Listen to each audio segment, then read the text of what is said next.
네, 여러분 안녕하십니까. 빨간아재입니다. 윤석열 총장이 결국 사표를 냈습니다. 사표를 냈고 청와대에서는 사의를 수용했다 이렇게 밝혔습니다. 그리고 절차에 따라 사표 수리가 될 거다라고 얘기를 했는데 많은 분들이 이제 궁금해하시는 게 국가공무원법상의 사표 수리가 제한되지 않나라는 궁금증이 하나가 있을 것 같고요. 두 번째로는 최강욱 열린민주당 대표 등이 발의한 윤석열 출마 방지법, 그 법과의 상관관계는 어떻게 되나 두 가지가 궁금할 것 같아요.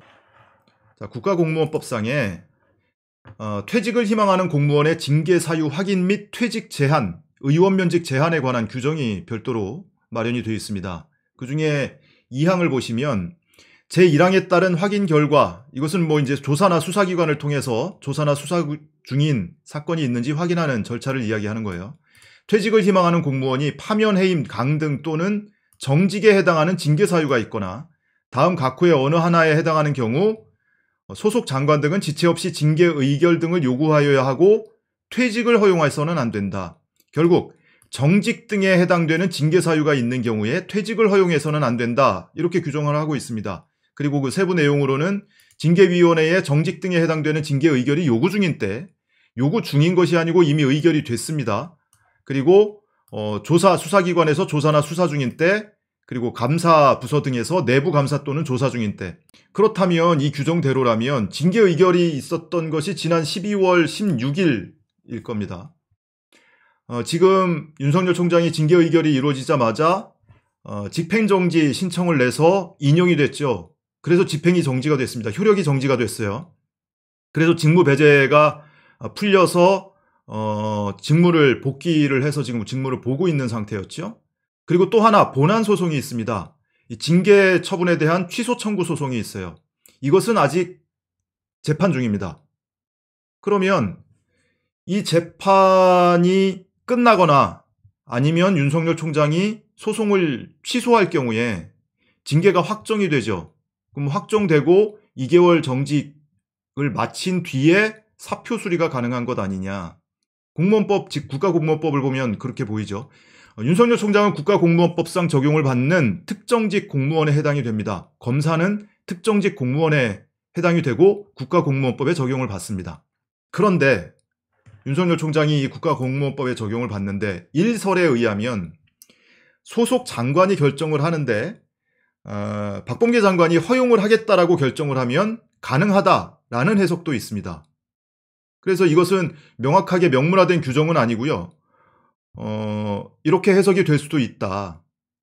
그러니까 일반적인 뭐 국가공무원법에 적용을 받는 일반 공무원들의 경우, 경력직 공무원들이나 또는 일반직 공무원들의 경우에는 퇴직을 할 수가 없습니다. 징계 절차가 진행 중이거나 징계를 완료하지 않은 상태에서는 퇴직을 할 수가 없어요. 그건 뭐 누가 허용하고 말고의 문제가 아닙니다. 정무적 판단이 개입할 여지가 없어요.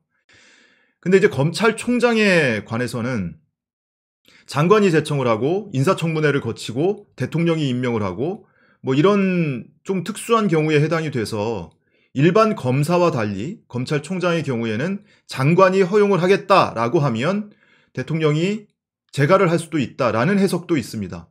그래서 이 부분은 조금 더 지켜봐야 된다. 다만 지금 현행 이 명문화된 법률상으로는 퇴직이 제한되는 게 맞다라고 보여지고요. 그리고 청와대에서 정만호 수석이 발표할 때도 무슨 뭐 사직서를 수리한다, 무슨 뭐 사퇴를 수용한다 이것이 아니고 사의를 수용하겠다. 사의를 수용했다. 그만두겠다라는 뜻을 받아들인다. 이런 의미죠. 그럼 사표 수리는 절차를 따지겠다고 했어요. 사표 수리 관련 행정 절차가 진행될 거다. 그 절차라는 것이 바로 이런 절차. 사표를 냈을 경우에 징계 절차가 진행 중인지, 조사나 감사가 진행 중인지, 또는 이 퇴직 제한의 규정에 해당이 되는지 여부를 확인하는 절차도 사표 수리 관련 행정 절차에 포함될 수도 있죠. 그래서 이런 검토가 법무부와 청와대에서 지금부터 진행되지 않을까. 다만 왜 하필 이 시점일까? 최강욱 의원 등이 발의한 이른바 윤석열 출마방지법, 그 법의 적용을 회피하기 위한 것 아니냐? 이런 해석도 있을 수가 있습니다. 최강욱 의원 등이 발의한 검찰청법 개정안의 핵심 내용은 이 한 문장을 신설하는 겁니다. 제44조의 3 검사의 공직 후보자 등록 제한 조항으로 검사로서 퇴직 후 1년이 지나지 아니한 사람은 공직선거법 제49조에 따른 후보자 등록을 할 수 없다. 1년 동안 후보자 등록을 못한다는 얘기예요. 퇴직 후에. 그럼 공직선거법 49조는 뭐냐? 후보자 등록 등에 관한 조항입니다. 후보자의 등록은 대통령 선거에서는 선거일 전 24일 전까지 후보자 등록을 해야 된다. 그러니까 이 후보자 등록을 1년 동안은 할 수 없다라는 의미가 되고요. 그리고 공직선거법 53조를 보시면 공무원 등의 입후보에 관한 규정에서 후보자가 되려는 사람은 선거일 전 90일까지 그 직을 그만둬야 한다. 그러니까 석 달 전까지 사직을 해야 되는 것이 현행 규정이에요. 근데 이 규정을 선거법을 손대지 않고 검찰청법에 새로운 조항을 신설을 해서 1년 동안 검사는 퇴직 후 1년 동안 후보자 등록을 할 수 없다라고 규정을 하는 내용입니다.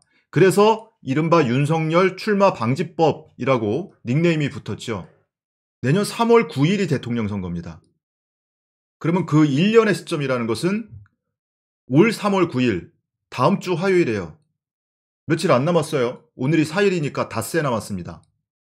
만약에 이 법안이 이대로 통과가 돼서 공포가 되면 3월 9일 이전까지 퇴직을 하지 않으면 이 법의 적용을 받아서 출마를 할 수 없게 돼요. 내년 대통령 선거에. 닷새밖에 남지 않았습니다. 혹시 이것이 작용한 것이 아닐까? 자, 그런데 이 최강욱 의원 등이 발의한 법안에는 부칙이 있어요. 제2조를 보시면 제44조 3의 개정 규정은 이 법 시행 당시 퇴직 중인 검사에게도 적용한다 이렇게 되어 있습니다. 그러니까 이전에 퇴직한 사람도 이 법에 적용을 받는다 이런 의미예요. 이렇게 부칙을 적용해서 소급 적용을 하도록 규정을 만들어 놓은 겁니다. 그런데 문제는 뭐냐면 이거는 그 법사위원회 전문위원 검토 보고서에도 나와 있는 내용이고요. 우리 헌법에 뭐라고 돼 있냐면 모든 국민은 소급 입법에 의하여 참정권의 제한을 받지 아니한다 이렇게 규정이 되어 있습니다. 참정권이죠. 출마하는 것은 참정권의 제한은 소급 입법에 적용을 받지 않는다 이런 의미예요. 그래서 어느 날짜를 기준으로 보느냐에 따라서 달리 해석이 될 여지도 있다. 어찌됐든 이렇게 해석이 분분한 법안이 지금 심의 중이에요. 윤석열 총장의 경우에는 대선에 출마를 하기 위해서는 내년 3월 9일이 대통령 선거일이기 때문에 이 법이 통과가 돼서 공포가 되면 부칙에 공포한 날부터 시행한다고 돼 있고 이미 퇴직 중인 검사에게도 적용한다고 돼 있습니다. 그러면 3월 9일을 기준으로 1년 이전 시점이라면 다음 주 화요일 3월 9일 이전에 퇴직을 해야 이 법에 적용을 받지 않을 수가 있다. 넉놓고 있다가 대선에 욕심은 있는데 넉놓고 있다가 3월 9일이 지나버렸어요. 근데 이 법이 국회에서 통과가 됐네? 그래서 공포가 됐네요? 그러면 나중에 출마를 하고 싶어도 불가능해지는 거니까 법적으로. 뭐 그때 되면 적용이 되네 안 되니 소급 입법이 가능하니 안 하니 이걸 가지고 또 헌법재판소에 위헌 청구 소송을 낼 수도 있고 뭐 여러 가지 복잡한 일이 생길 수도 있겠으나 그 가능성이 생겨버리는 거잖아요. 출마 자체가 불가능해지는 가능성. 그래서 최강욱 의원 등이 발의한 이 검찰청법 개정 법률안이 통과되기 전에 그리고 통과되더라도 3월 9일 이전에 사퇴를 하려고 사의를 밝힌 것이 아닐까, 사표를 낸 것이 아닐까.